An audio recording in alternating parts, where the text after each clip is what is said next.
dear students, let us continue our journey with the module 20 of unit 2.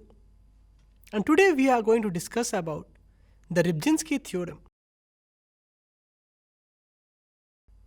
As you recall, in our journey so far, we have studied the Heckscher-Ohlin theorem followed with the factor price equalization theorem. While studying these theorems, we learned that these two models assumed that the factor endowment is given. Now, what would happen if this factor endowment is to change for the country? In 1955, Rybczynski worked upon this particular aspect where he looked in the impact of change in factor endowment on the consumption, production, as well as the terms of trade for a particular country. In other words, Rybczynski went away with a particular assumption of the Heckscher-Ohlin theorem that the factor endowment is given for the country. In other words, we'll be looking at what will happen if one particular factor in the economy changes. Given the prices of the commodity, how is it going to impact the production decisions? Rybczynski looked into the consumption effect as well as the impact on terms of trade. However, we will be more or less limiting ourselves on the impact of production. However, we can very well analyze what would happen on production, consumption, as well as terms of trade. So what is the Rybczynski theorem? The Rybczynski theorem basically postulates that if the prices of the commodity is given and suppose one factor of production increases in the country, now this will impact the production of that good which uses this particular factor intensively in a positive way, so much so that the production will increase more than the rise in the labor. However, that commodity which uses this factor not so intensively will have a reduction in production. Mind you, this theorem holds with the prices of the commodity to be given. What exactly are we trying to say here? Now let's take the case of country 1. Say it's a labor intensive good is good X and country 1 is a labor abundant country. And suppose that labor increases in this country. With the rise in labor, the labor intensive good, that is good X, production will go up. Rybczynski says that it will increase more than the rise in the labor itself. However, good Y, which is a capital intensive good, its production will fall. So, this is the idea of Rybczynski theorem. We will try to understand Rybczynski theorem with the help of few assumptions. We will continue with the basics of the HO theorem, that it's a 2 cross 2 cross 2 model. It's a two country A and country B, two commodity, good X and good Y, and two factors of production, labor and capital. We also assume that country A is a labor abundant country and it's scarce in capital. The opposite is true for country B. Both labor and capital are perfectly mobile within the country. That is, they can move from one sector to another. However, factor is immobile between country. These factors are substitutable and are perfectly divisible. Now, good X is a labor intensive good, whereas good Y is a capital intensive good. There is a perfect competition that prevails in the market. Further, the production technology is such that there is a CRS in production, that is constant return to scale. That is, we are assuming a linear homogeneous production. The factor prices are assumed to be constant, and we will consider that one particular factor expands whereas the other factor is given. We will make this analysis from the point of one particular country. This can also be applied for the other country in same way. Now let us consider country 1 And let us suppose that the labor in country 1 has gone up. We will first prove this with the help of the full employment condition. Remember, one of the main assumptions was that there is a full employment of both labor and capital with perfect competition prevailing in the market. So if you look at the proof, we are going to focus on the full employment conditions of the factor. Let X represents the amount of good X produced in the country, whereas Y represents the production of good Y. ALX is the unit requirement of labor for production of good X, whereas ALY is the unit requirement of labor for production of good Y. So the total requirement for the labor in production of both the good in country 1 is ALX into X plus ALY into Y.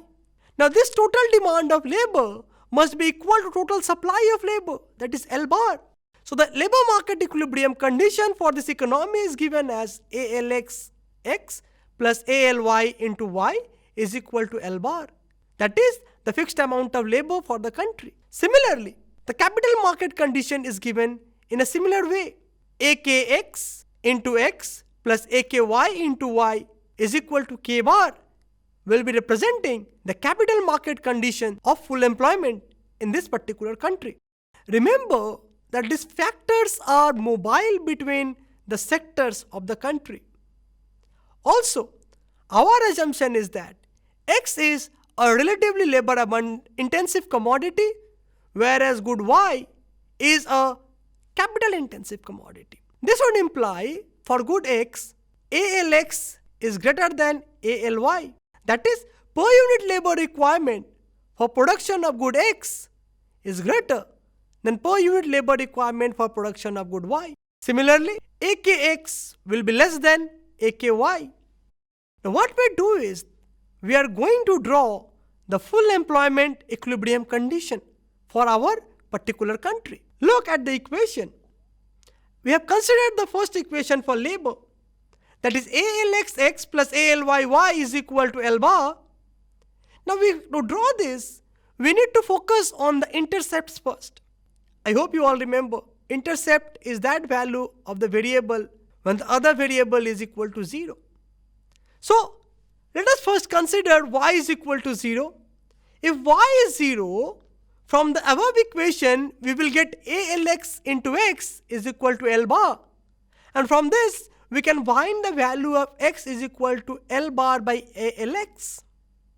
Similarly, had X been equal to 0, we would have found Y bar is equal to L bar by ALY.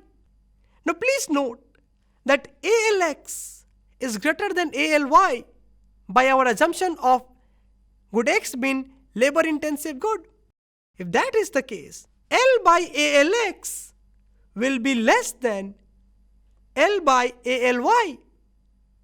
That is, if L by ALY is the vertical intercept, it will be more than the horizontal intercept, that is L bar by ALX.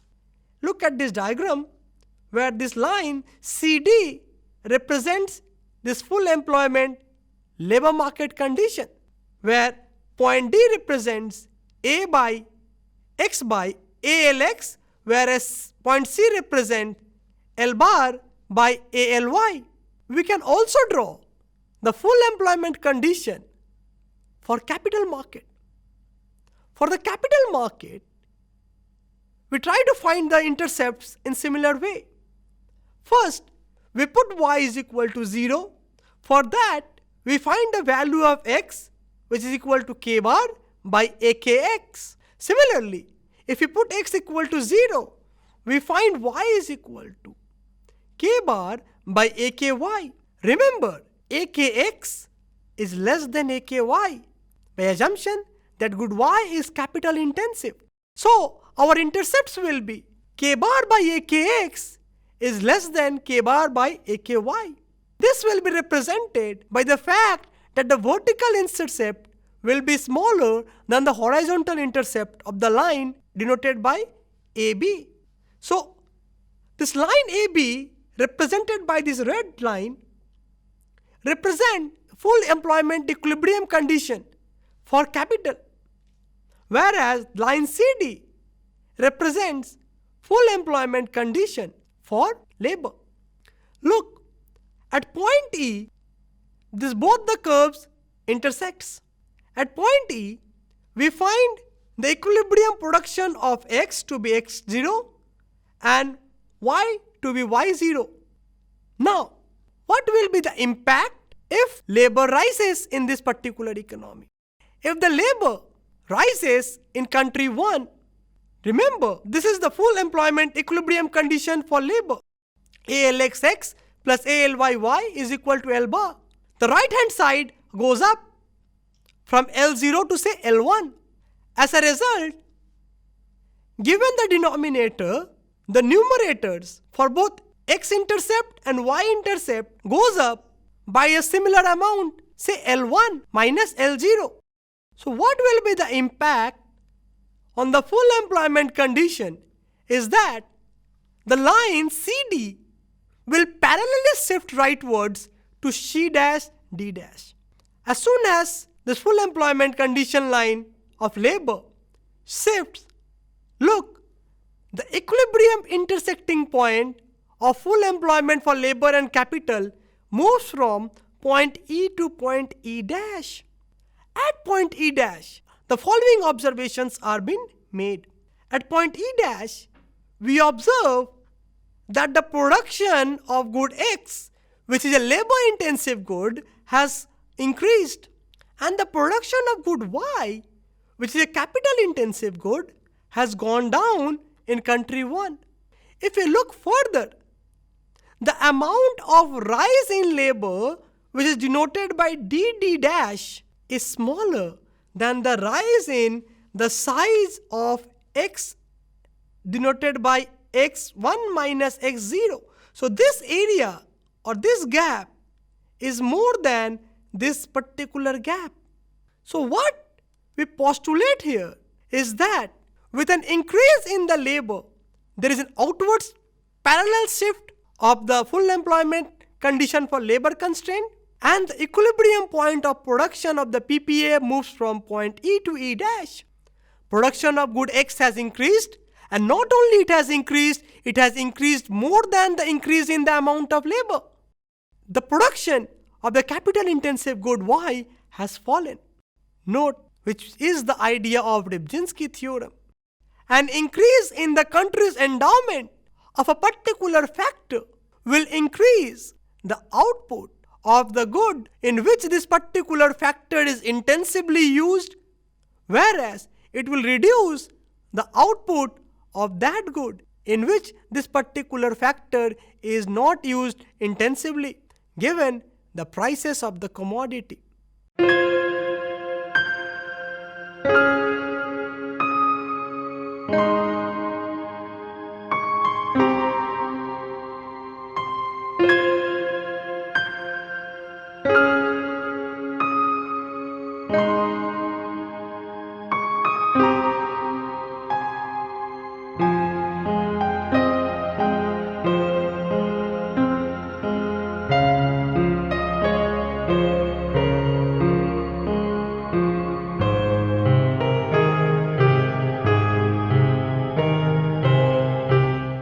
We will now explore mathematically the proof of Rybczynski theorem. For this, we will focus back to our full employment equilibrium condition. If you look at the screen, we have ALX star X plus ALX star Y is equal to L, and AKX star X plus AKY star Y is equal to K. Note, this asterisk indicates that this unit's requirement of factors are now optimal and have been derived from the least cost exercised for a given wage rental ratios, that is W by R. Now we will assume that wage and rental rates remain fixed, which is the requirement for the price ratios to remain constant as well.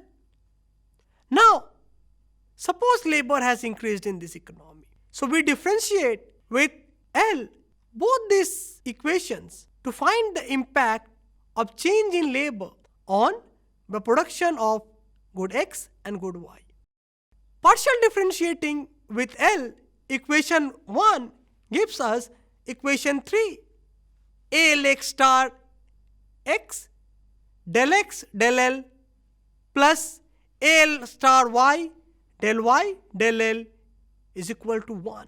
Similarly, if we differentiate with respect to L, equation 2, we are going to get equation 4.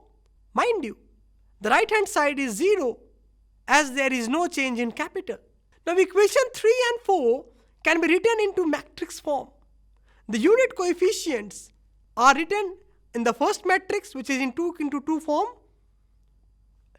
del X star by del L and del Y star by del L is written into this particular vector, and the right hand side value of 1 and 0 is written into another vector on the right hand side. Now what we can do is we can use the Cramer's rule to find del X star del L and del Y star del L. As you are familiar with Cramer's rule, first we will try to find the value of this particular vector matrix. My apologies.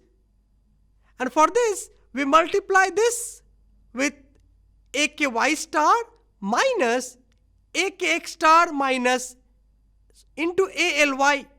So we have the determinant value of this particular matrix as ALX star AKY star minus AKX star ALY star.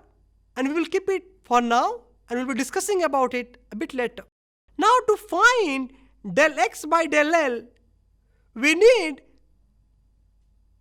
to use the Cramer's rule, and by using Cramer's rule, we will be getting AKY star by the value of D that we had found earlier.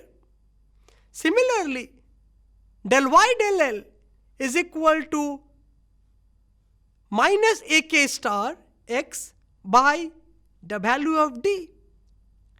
Note, for the first equation, the numerator is a positive value as the unit coefficients are positive, followed with a positive sign. This particular value is positive. Similarly, for the second equation, the numerator is negative. Now the value of D will decide the value of del Y by del L and del X by del L. Now the value of these partial derivatives will be determined by the value of the denominators. What is the sign for this particular denominator? Let's start with assuming that the denominator is positive. So we will be having this greater than 0. This implies ALX star into AKY to be greater than AKX star into ALY. We can arrange it in such a way to indicate that good X is a labor intensive good and good Y is a capital intensive good, which actually was our assumption that good X is a labor intensive good. In that case, if the denominator is positive, we will find del X star by del L to be positive, whereas del Y star by del L to be negative.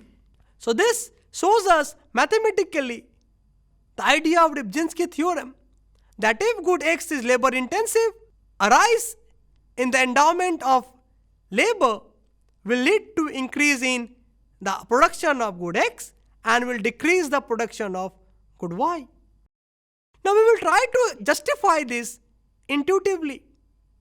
For the commodity price to remain constant after the growth of one factor, the factor prices, that is W by R, must also remain constant. For factor prices W by R to remain constant, the capital labor ratio must remain constant. Now, labor has gone up in country 1. This labor will immediately shift to sector 1, where good X, which is a labor abundant good, is being produced. As labor moves to maintain the capital labor ratio and hence the wage rate rental rate and the prices of the commodity. Capital must move from sector 2, which is a capital intensive sector, to sector 1. Now, as capital is released from sector 2, part of labor is also released.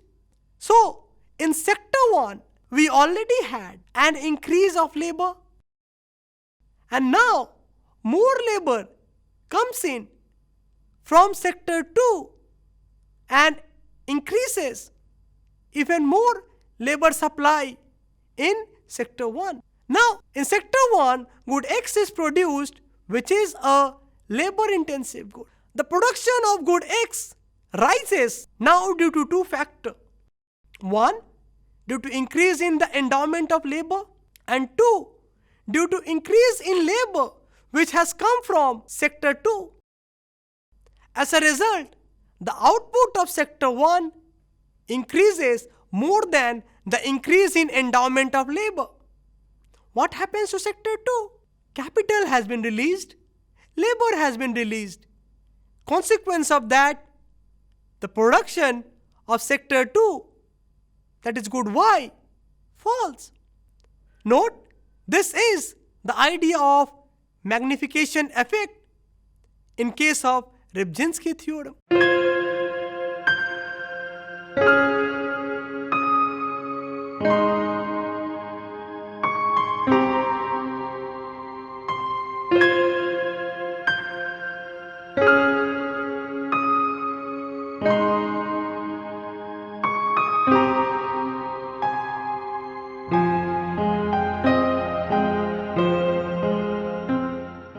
So, for a constant Px by Py and W by R, as labor rises, K by L ratio must remain constant, for which sector 2 must sacrifice, which will result in rise in production of sector 1. So, X, which rises greater than rise in labor, there is no change in capital. So, change in capital is 0 and production of good Y has fallen. So, X hat is greater than L hat, greater than K hat, greater than Y hat. And thus, the Rybczynski theorem and the magnification effect of Rybczynski theorem has been explained. I thank you all students for your patience.